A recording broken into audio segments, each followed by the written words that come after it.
Hello, Maria, Terry, Lori, Rita, Aniti. Hello, Mark. I'm very glad to see you again. Uh, it's not very good that it's a rainy day. I have to do it in the rain with my umbrella for this tour. It was an overcast day yesterday, but I told you that it is a raining season. It's typical. I'm in southeastern China, Anhui province, about 300 kilometers away from the east coast of China. And I have done this tour from this beginning spots before. Let me show you where I am.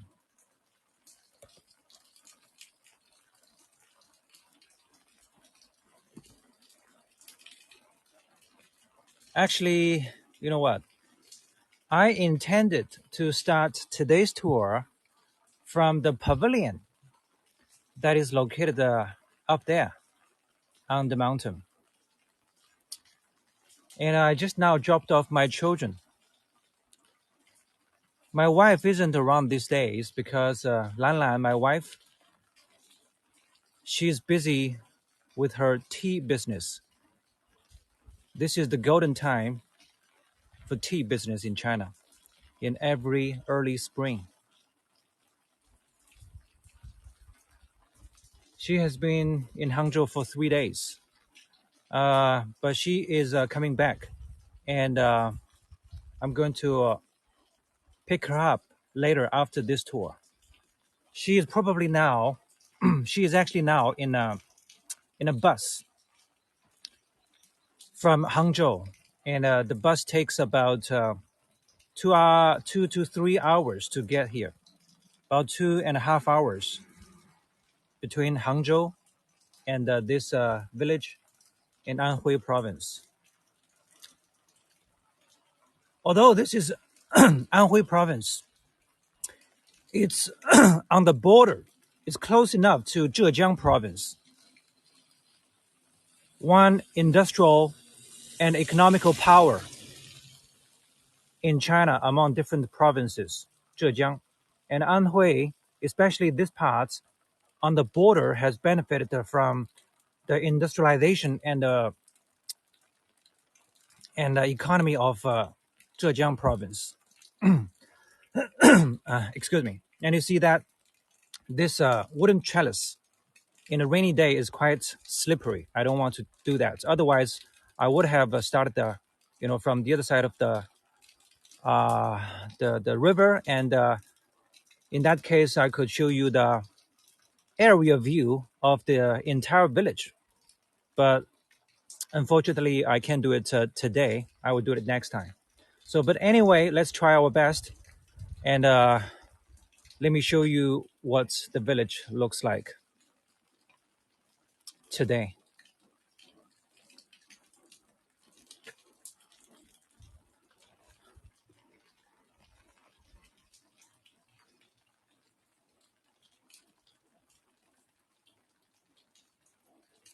You can see the canola patches. In theory, rain is not good. Too much rain is not good for the crops. And also farmers are biding the time to pick the tea leaves, the tea buds. I believe after this spell of rain, once there's sunshine, people are going to come all out for the tea leaves, tea buds. It seems it will take another week or 10 days. There's just a continuous rain, according to the weather forecast. Maybe on Sunday, it's going to be a cloudy day. And then after that, there's more rain. So in general, it's we're in the mode of rain in spring.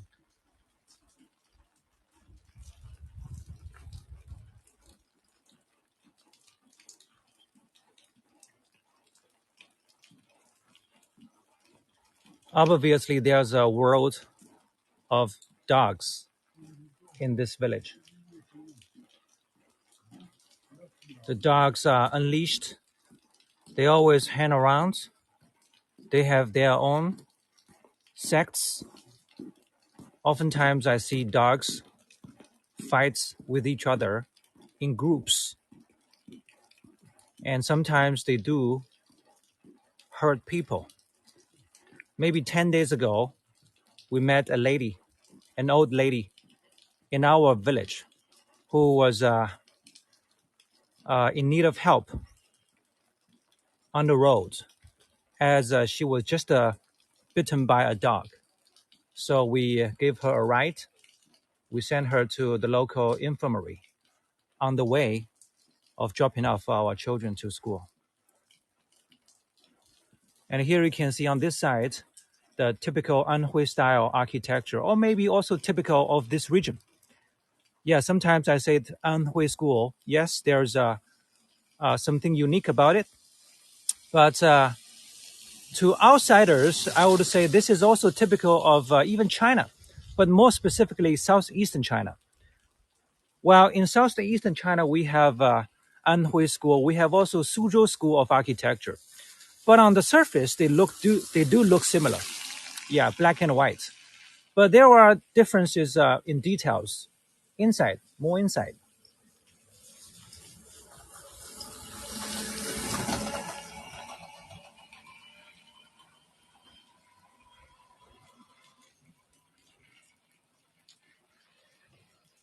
Anhui School of Architecture is more focused on the buildings and the ornate details in terms of how heavy, how extricate,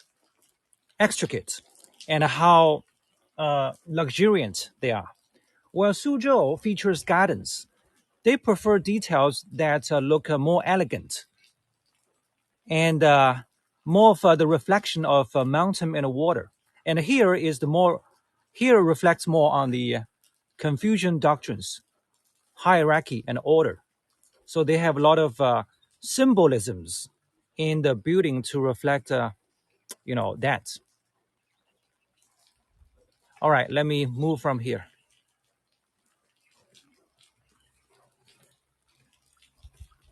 So let me project what are going to see on the way later. And I'm going to show you, first of all, here the buildings, and later some old trees, and then a temple, a pretty important city god temple, or here in this case, the village god temple, important part. And then some local shops.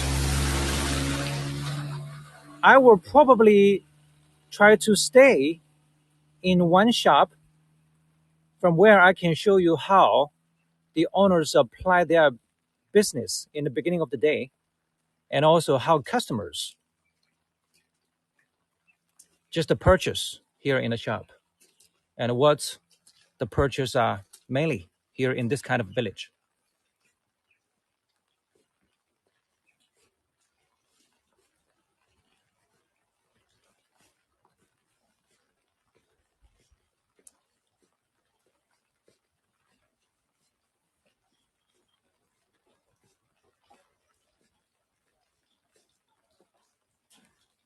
On my left side again, these are a lot of houses, and there are alleyways inside. It's a connection of alleyways.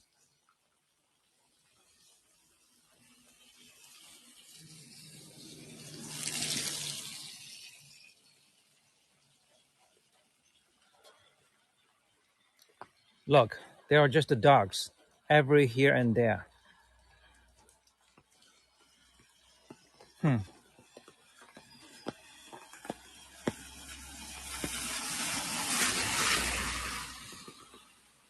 I have never raised a dog, and I didn't grow up in an environment in which I just even just uh, handled with dogs. Not in this kind of neighborhood, so I'm not good at interacting with dogs. So I'm also quite concerned for my children because of the dogs everywhere.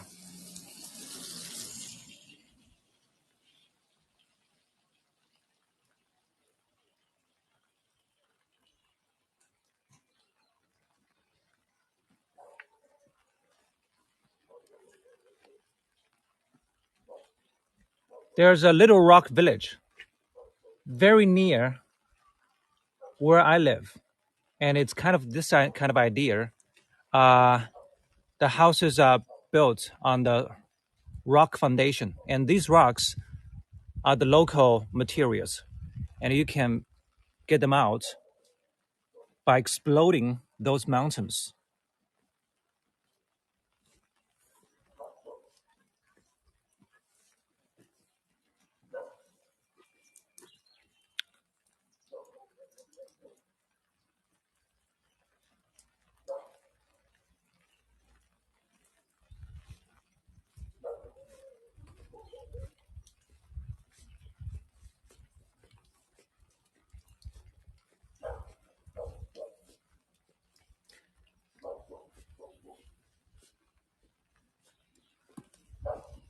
It's pretty cold now in a rainy day. Actually, you know what? I still wear a sweater and a down coat, plus something like a raincoat.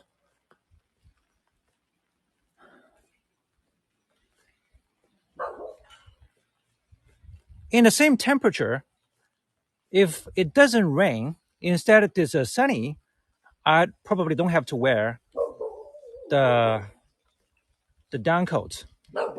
I would only keep the sweater on.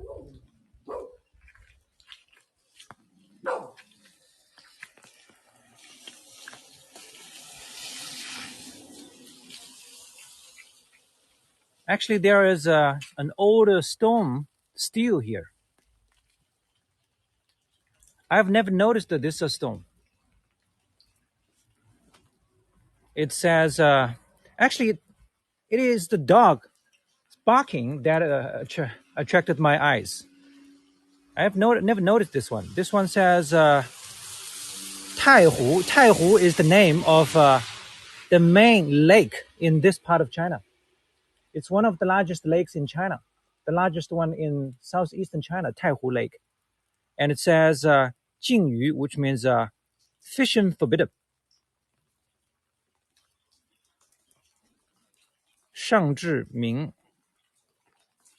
前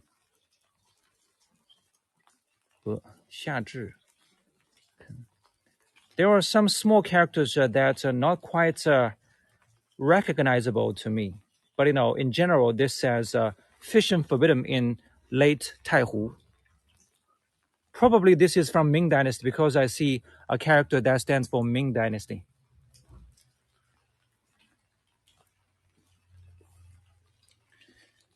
This reminds me of a lot of bands in China over history, especially in Ming Dynasty and Qing Dynasty. Oftentimes, the emperors just issued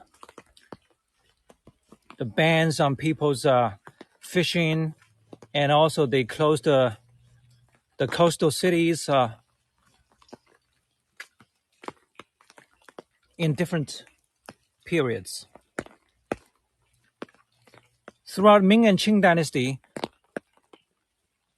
there were just a few ports on the east coast of China that served as the link between China with outside world.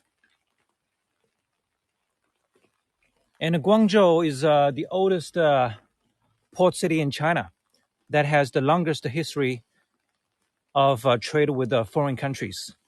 Shanghai came later after the British influence. In 1840, the first Opium War broke out between China and the British, which is considered the beginning of the near-modern history of China. Before that, China was basically was a closed society with only very limited openness to outside world. And that all depended on the edicts of the emperor. Of course, different emperors through Ming and Qing dynasty.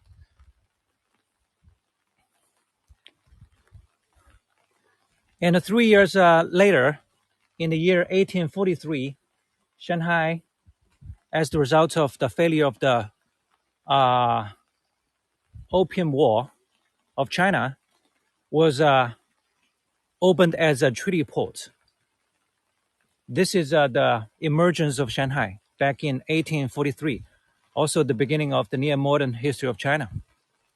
So that actually tells us that it required sometimes foreign forces to open a society like China.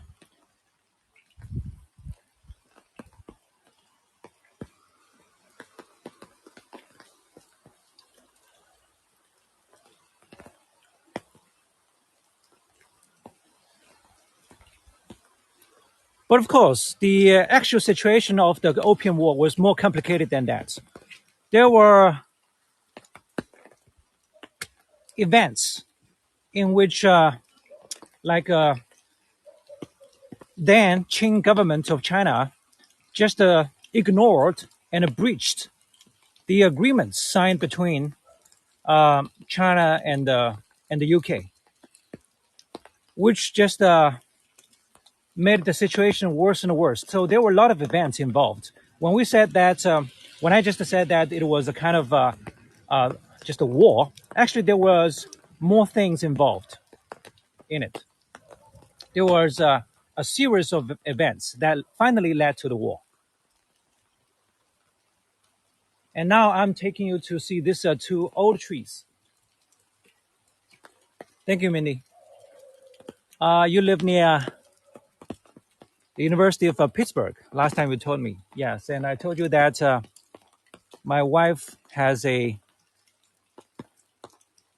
relative, a girl who now studies in the University of Pittsburgh in Pennsylvania,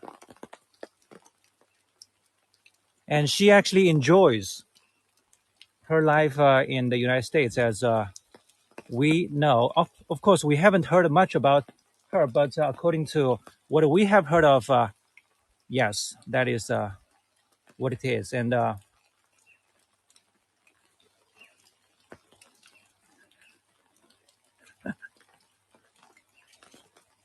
maybe 2 to 3 years ago, there was an episode that was shared by my wife because my wife once visited her parents alone. I mean, my wife alone went to visit them, and when my wife came back, and that actually happened before the girl went to the United States, and there was one moment that the girl and her father was in a kind of debate on the relationship between China and the United States. So the girl's father was a pretty typically patriotic and kind of a blame heavily on the United States. Then the girl just kind of uh, quite determined to stop her father by saying just you have no idea about what is going on, so just stop it. All right, this is quite an interesting episode. This is a camphor tree. There are actually two camphor trees. Both are 800 years old. Just to have a look at the canopy.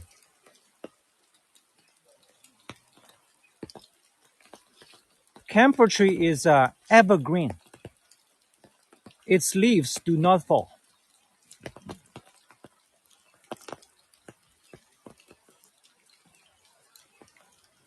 And recently, I think the local government, the local office has done something good, at least in this part of the village. That is, they built that pavilion over there. That was newly built before the Spring Festival, like 2 to 3 months ago. And they also rearranged the garden here. Looks very green. And there is a little landscape over there that was just also newly added to. And here you can also see a big gutter.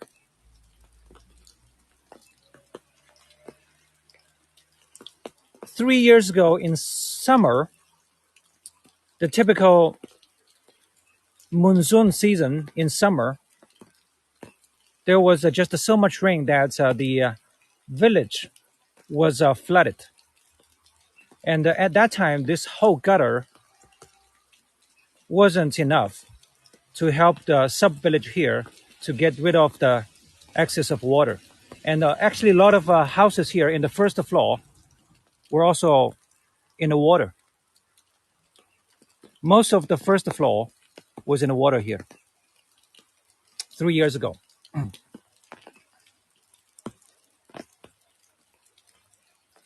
There are two major universities near me, and both have many foreign students. University of Pittsburgh and Carnegie Mellon. Yes, I heard that they are just opposites to each other. One is located just across the street, something like this. Mindy, can you help me verify? They're very close, I think.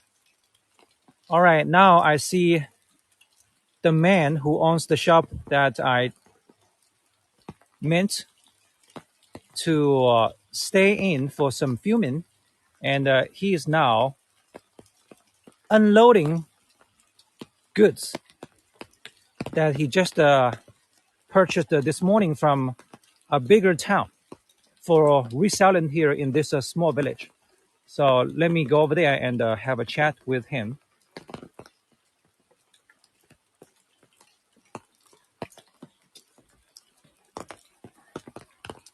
But anyway, we have time. There's actually, maybe I can do that later. There's a temple that I can show you.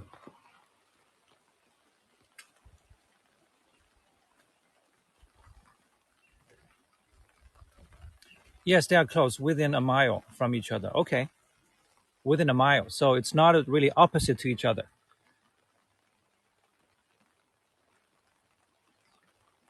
They're close. All right.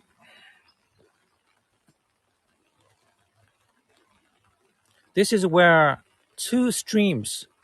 Actually, it's not. Yeah, because because of the small like a mound or island in the middle of the river. It seems to us there are two streams. Yeah, there are actually two streams, but these two streams also come from the same source. That is this water. Yeah, and the two streams just come into one here. And there's one spot that every summer local people just go to for swimming. It's right over there. It's where I'm pointing at in the middle. Every summer, you see people swimming over there, adults and children. In summer here, children have 2 months vacation. In July and August for 2 months. I moved here with my wife last year in June. Yeah, and I remember last year I actually came here to swim, as that was advised by a lot of local people, and also including my wife.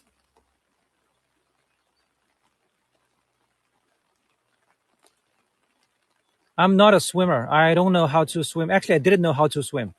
At this moment, I'm not a good at swimmer. I'm not as good at swimming, and I failed to learn swimming when I was a child, and later I didn't just manage to learn swimming until recently. Last year, I kind of taught myself how to swim. So I did some attempts in that part of the river, and I almost managed to do it. At least now I'm able to dive and able to know how to breathe in the water, how to control my breath during swimming. This is what I have learned only from last summer here. So probably now, if there is a situation for myself, I can survive if the depth, the deep water isn't a big area, because I can just barely really swim for a long distance, not for maybe 10 meters. 5 meters is okay.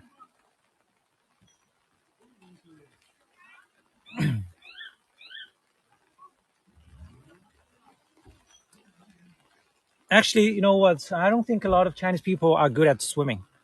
We have some good swimming athletes, but that's a different category. I would say most people are not very good at swimming. You see, on the east coast of China, Shanghai is not ideal for swimming. Shanghai is very industrialized, and there is also the estuary of the Yangtze River. The water there is dirty. Probably you have never heard of any beautiful beach in Shanghai area. Yes, indeed, there is no beautiful beach. There is only one artificial beach, enclosed area with water specially processed for people to enjoy the beach kind of experience. That's it. There's no beautiful beach in Shanghai. And for a beautiful beach, you have to go to southern China, to maybe Hainan, which is trying to make itself the eastern Hawaii. Yeah. And even other southern coastal cities like Xiamen, Fuzhou, and Guangzhou, none of these actually feature a beautiful beach simply because of the pollution. Too industrialized, too much pollution. That's why. And just like why Chinese people are not good at playing soccer. Soccer is what people like to talk about when it comes to Chinese sports. People always complain how poorly the Chinese soccer players have always done in different events.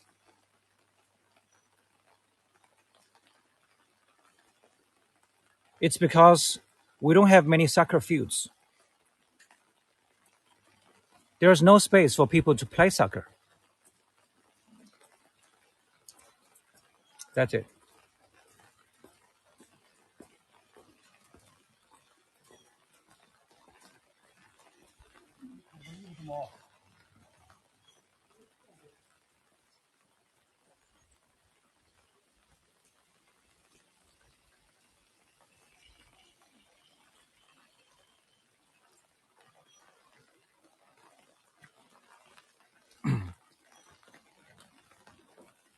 There are some posters here that show the agreements signed by the local farmers.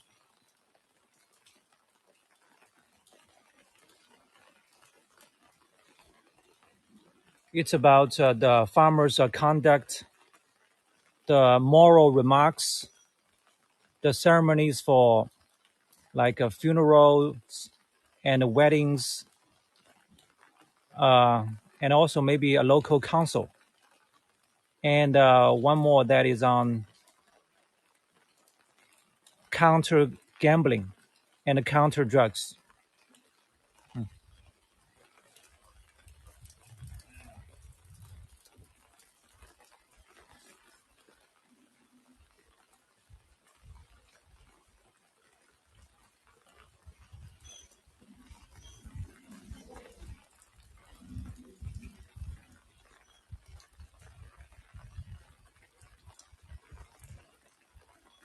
This is the landscape they just created for this area that I mentioned earlier. Have a look. Of course, this gutter has always been here, and they put these the pavement and some mini walls.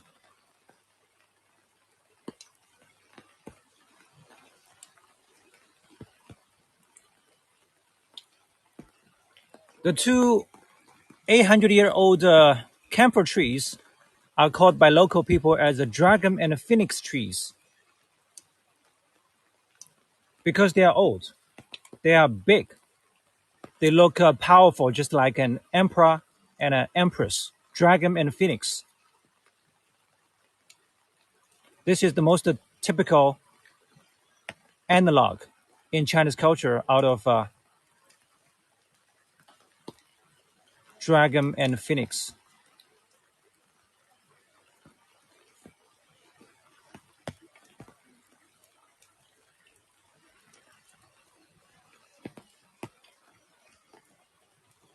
And there are two other trees that are romantically called by local people as Mandarin duck trees. Look, the first one is the one here that goes almost lining with the branches sticking out to the other side, as if it is at a meeting, a romantic meeting with the other tree there on the right.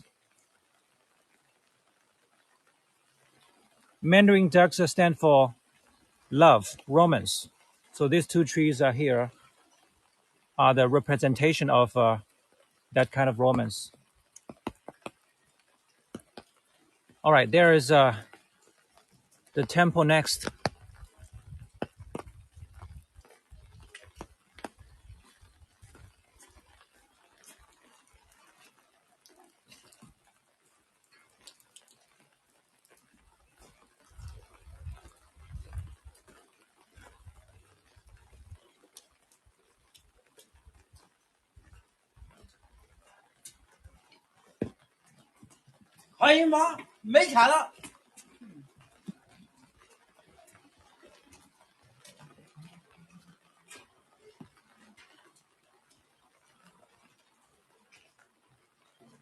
This is the temple. It's not a Buddhist temple, not a Taoist temple, not a Confucian temple. It's a patron saint temple.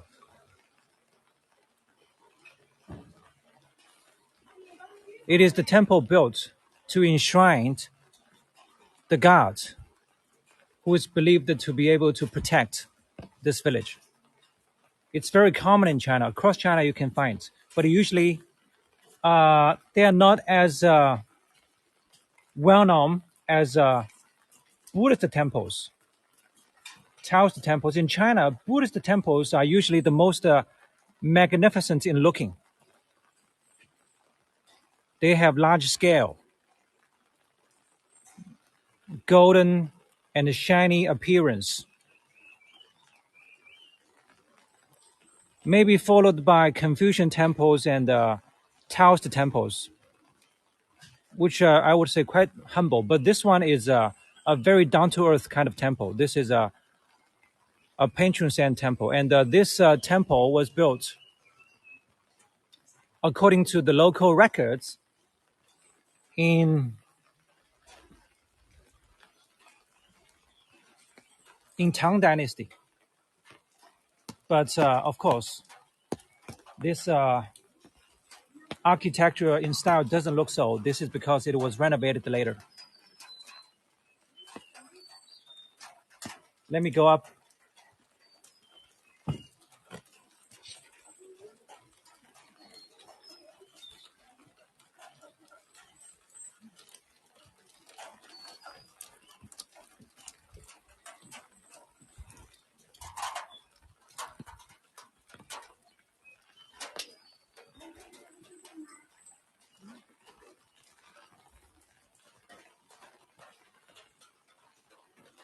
There are patterns here on the floor. And this is a platform that is raised maybe 1 meter high above the ground.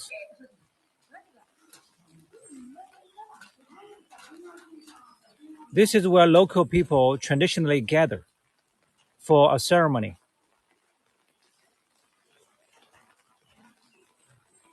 Last year, around September during the Chinese Mid-Autumn Festival, I came here and saw people gather at night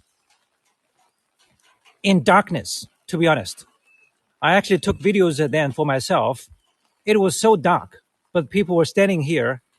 And when I was filming, I couldn't really see anything in the views. It was just that dark.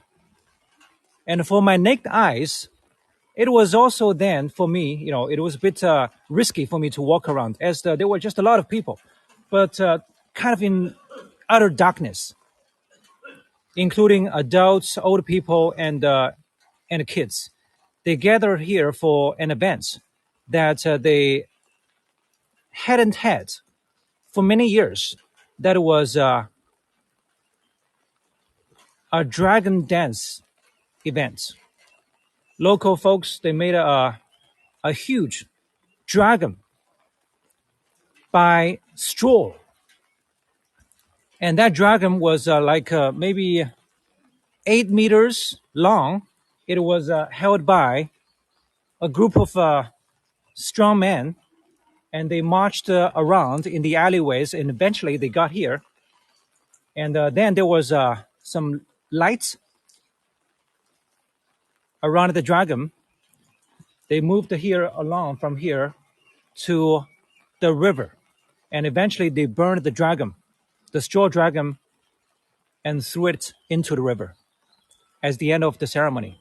And that was considered a process in which they do traditionally to wish for protection. Also, good luck.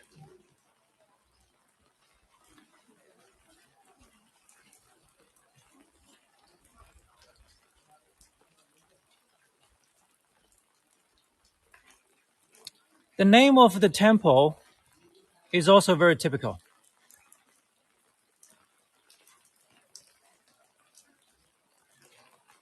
It says the temple of ardent loyalty, 忠烈庙.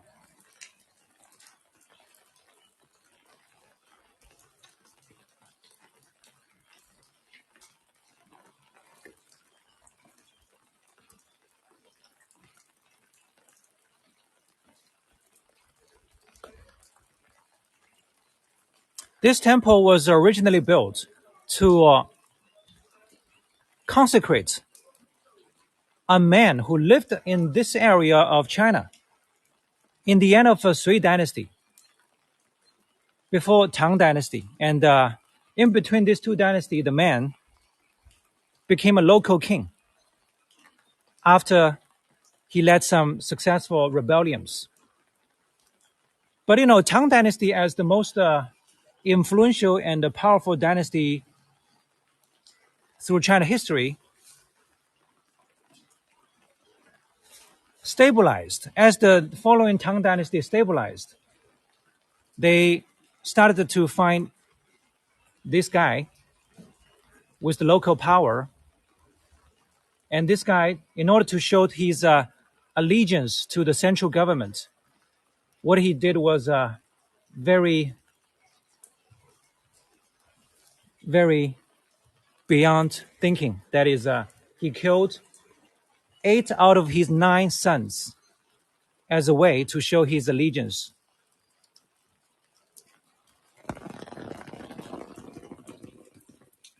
This is the time when this man lived, 586 to 649 in the end of Sui dynasty.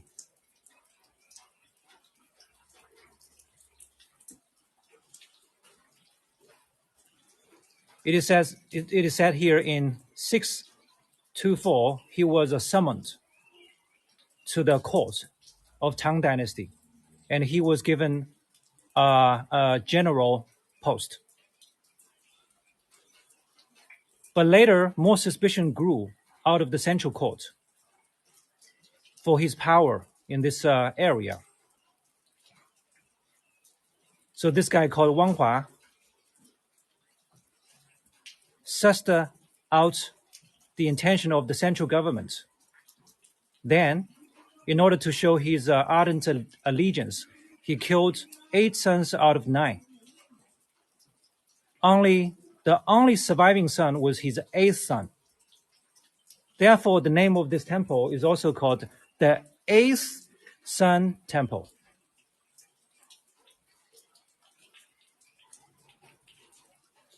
Look, and this temple was built by the folks here to honor his ardent allegiance to the central government. Yeah, this is not a solitary story in China. It's quite common.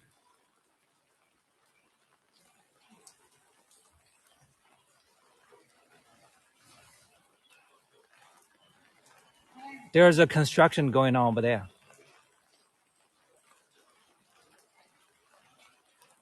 And behind the temple is another 800-year-old ginkgo tree. You can see buds coming out of the branches. Thank you, Alison. I'm seeing this from Mexico. Oh, Frida, Joanna. Vera, I can see how heavy the rain is. Hello, Barry.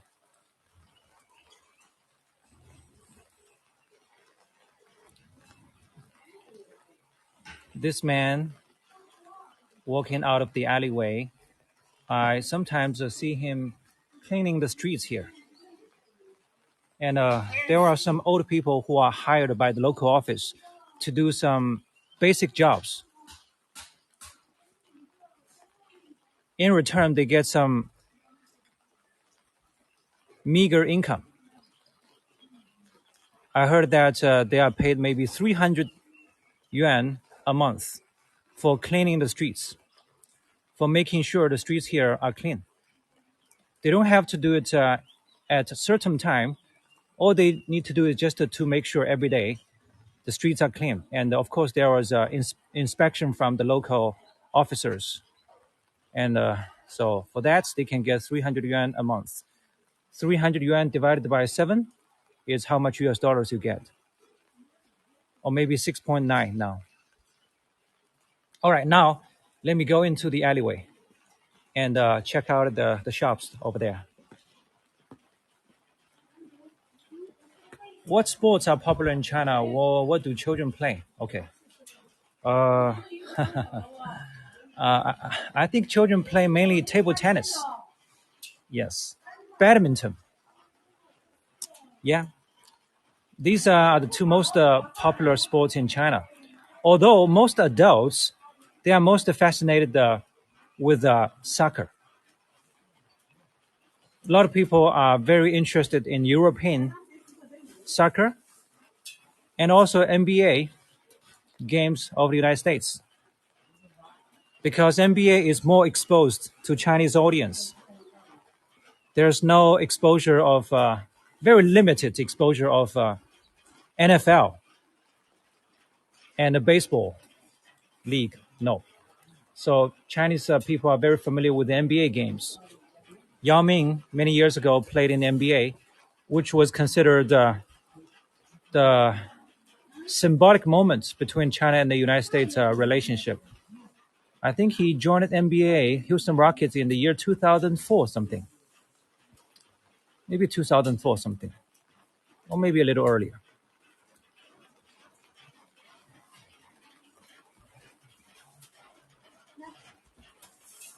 Down this alley, there are two major grocery stores. This is one of it. I'm going to stop at the second one for you to have a look. The lady is cleaning a kind of cup. It's a big head cup, literally called by local people as a big head cup.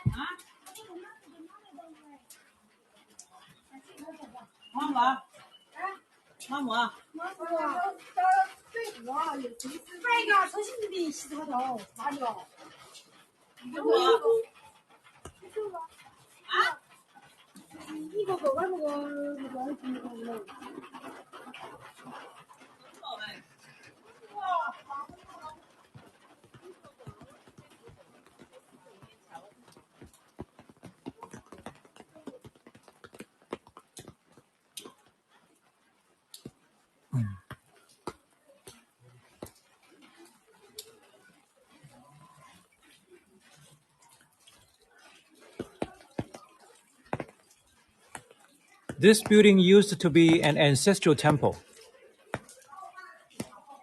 Now it's abandoned.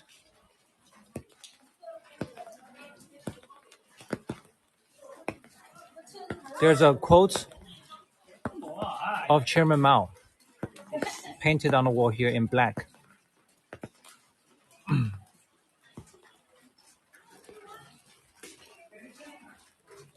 And here you can tell that it was once used as the office for militia. As the red painted Chinese characters say, the home of a militia. And there I see another Chinese character on the right side of the gate. It's just one character, but that one character, this character, when it appears alone, it means walk. It means walk, W-A-L-K, walk. But in the political context of a Mao's era, this character alone actually suggests, suggests people who walk on the path of capitalism. So here, in the political context, it has a much more meaning than just the original meaning of the character alone. It means suggest capitalism, but it means in complete sentence or phrase, walk on the path of capitalism, which is considered a bad path. 冰冰，货都卸好了，挺快的嘛。对，你一个人吗？ So here is the shop of this man I was just talking to, and he has now some customers. And let's have a look at what he sells here. He has just put out some fresh vegetables and some other goods for his shop. 冰冰，我可以拍一下吗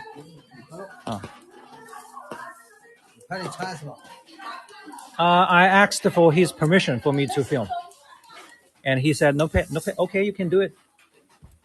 I know him pretty well. Yeah. This is let's have a look. Bean sprouts.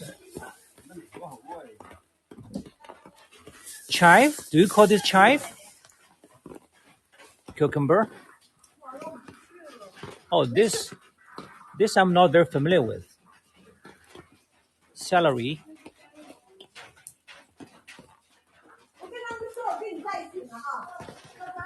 Spring onion. Daikon turnip.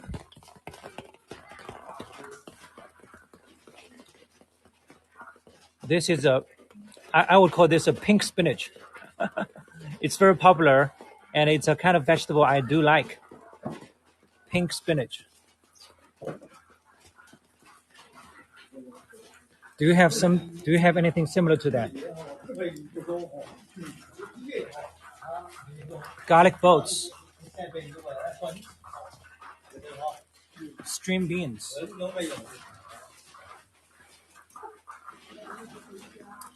Taro root. This is just a mini produce market in China, or sometimes called wet market in China. When you go to a proper produce or wet market, it's kind of this idea. Everything is just laid outside for customers to touch, check with their hands or whatever. Yeah. And this is a miscellaneous grocery store. This man called Bing Bing, he has run this shop since he was a young man for almost more than 30 years. He doesn't travel. I asked him, he doesn't travel. He's just intent on running this shop. He has done this for over 30 years. And there is his wife who was just waving to me, at me. 你在啊？兰兰今天来啦？兰兰今天要过来了，对，一会儿我去接她一下。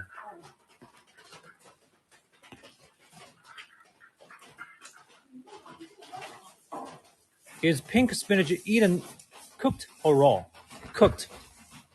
Mindy, you actually get the pink juice from the pink spinach, and which is something people also enjoy. I remember when I was a child, I always put the juice of the pink spinach.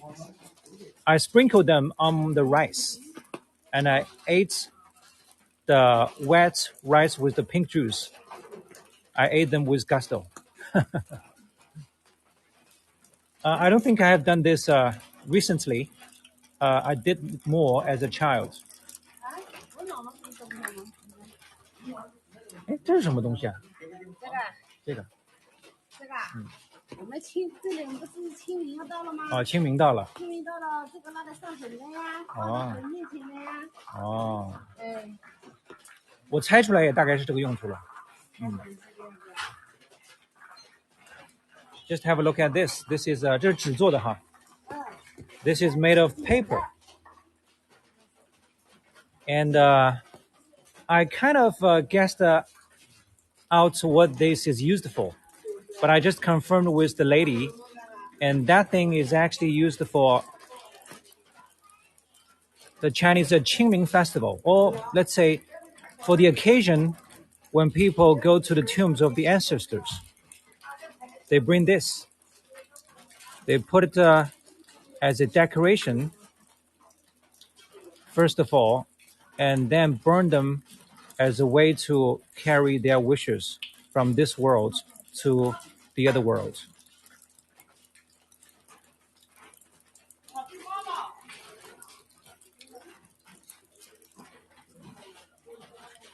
There's a Qingming festival that is going to be in 1 month. Yeah, less than 1 month. Maybe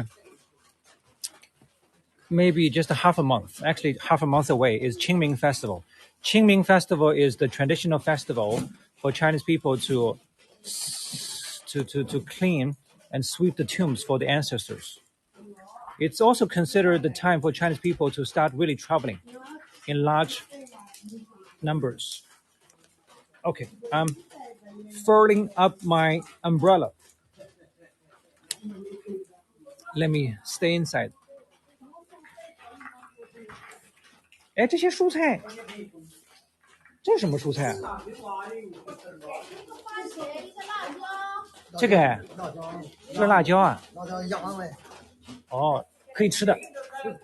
拿来种的，生这个东西。哦，拿来种的哦。啊，拿来种的是吧？辣椒苗 I see. This is a. 你这天买一把出来，给你拿来种。Okay. 西红柿的这个。I didn't know what this was, and I was asking them. They told me that this is a Capricorn seedling.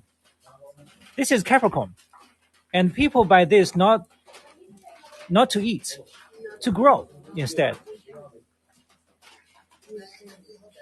There's roots on it. Capricorn pepper. Chinese people call this kind of pepper literally green pepper. 是这种是吧？对，就这种哈。This is the Capricorn I talked about. Okay. There are raindrops.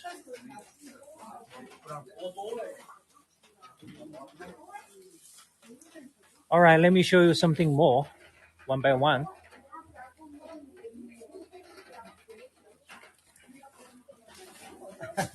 Peas.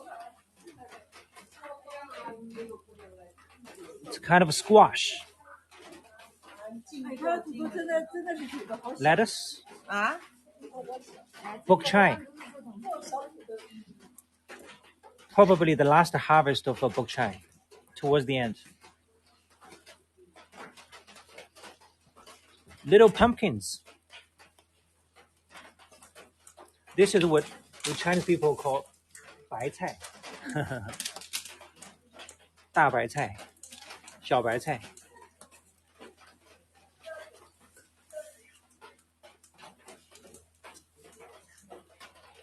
This is a lotus root, zucchini.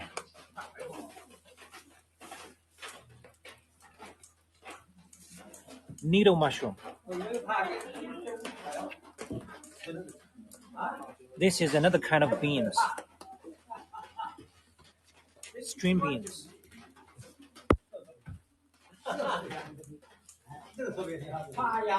Bamboo shoot. This is getting popular now in spring. People cook the soup with bamboo shoots and the sliced corn meat.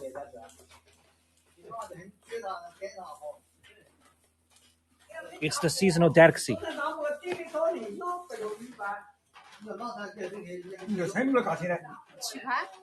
起盘。 Fava beans.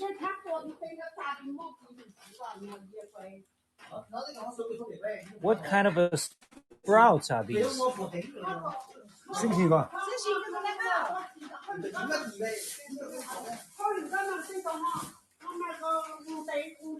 Which one are you talking about, Ivan?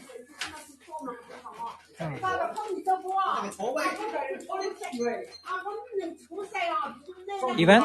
Which one? Broccoli? Tremolo? Cauliflower? This one?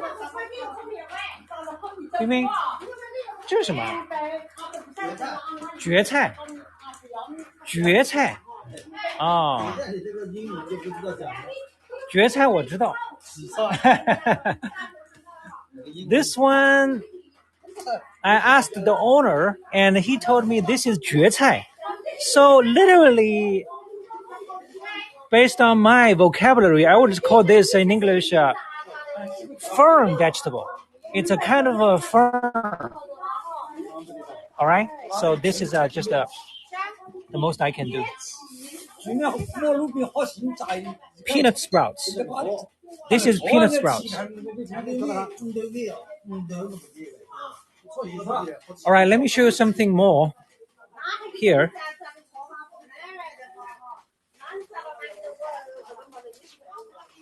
Fermented rice alcohol. This is a very popular item here for people to make a dessert soup. This is fermented rice.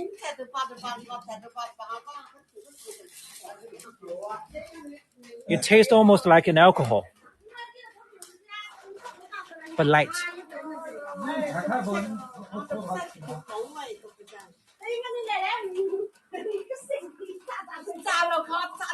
This is stinky tofu.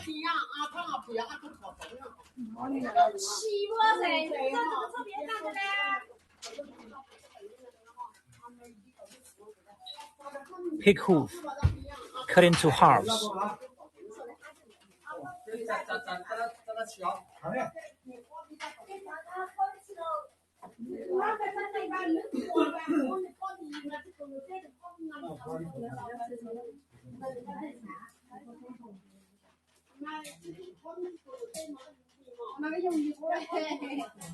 It's their busy morning session.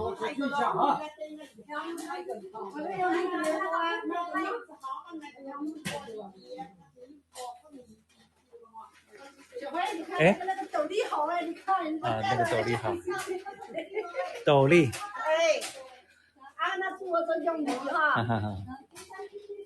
The lady wants me to show you this kind of hat, which looks very rustic, and maybe you call this some kind of a coolie hat.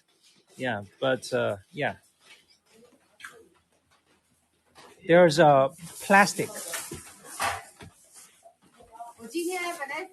woven in the pieces of bamboo.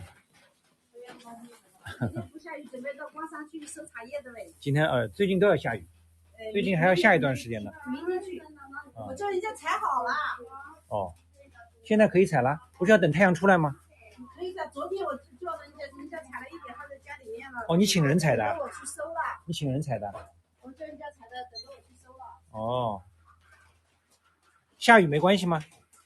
下雨，回家的地方。Seaweed.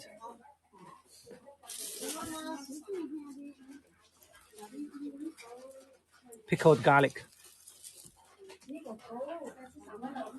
It's a condiment for congee. Pickled garlic.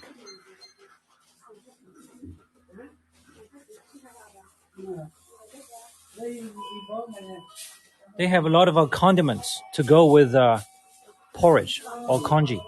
because porridge is definitely something popular with the local folks. A lot of old people. Congee is easy to make, easy to bite, easy to digest,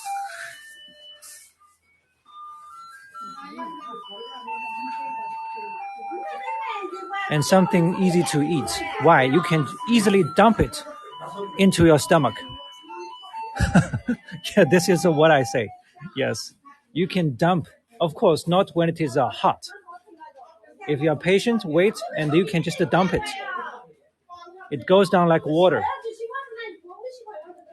So this is also what Chinese people like to do. Sometimes they like to go for efficiency. They wanted to do it quick, fast, so that they can move on to do something else. Probably go somewhere to work for some money, or for just a basic life, whatever.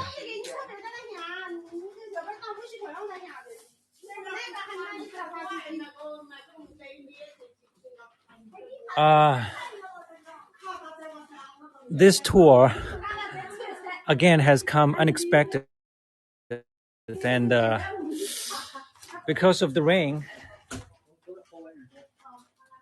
I hope it hasn't been a bad one for you. This is a dessert like a snack, popular with local people. And they literally call this cat's ears. Because look, each cookie looks like a cat's ear. They call this cat's ears.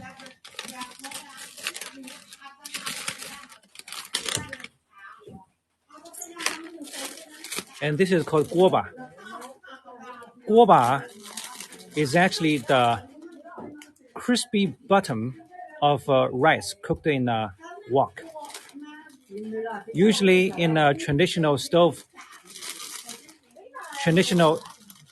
adobe stove, you get this. But of course, this one is manufactured. At home, you can make something similar, but this one is manufactured. It's more attractive now, as opposed to the one you can do at home. The one you do at home is not as crispy and probably blender in taste. This one has more exciting elements in it. A lot of wine. Chinese people, they buy wine, they drink wine. People, I noticed that people here, just like us, also a lot of folks are here, they are in the cities. A lot of folks, they enjoy cigarettes and wine for their life. When I say this, I mean it's to an extent that it's beyond your normal understanding. I would say that they are even really addicted to it, either wine or cigarettes, or sometimes both. It's also something Chinese people commonly buy as a gift when they visit friends and relatives. They buy cigarettes, they buy wine, they buy milk, sweets, for friends. I don't see tea boxes. Tea is loose tea, and the time hasn't come yet. They are working on it. Because of the rain, the tea is delayed in process. So, but don't worry, I'm going to show you how people here do with tea leaves in days. All right. So, guys, I think that's pretty much for today's tour, and this is their counter.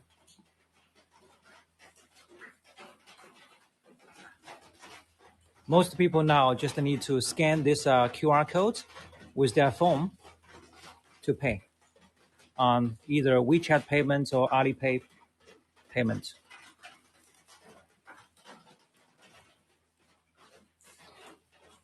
All right. You know what? I'm going to run for today's tour, and I'm going to pick up my wife.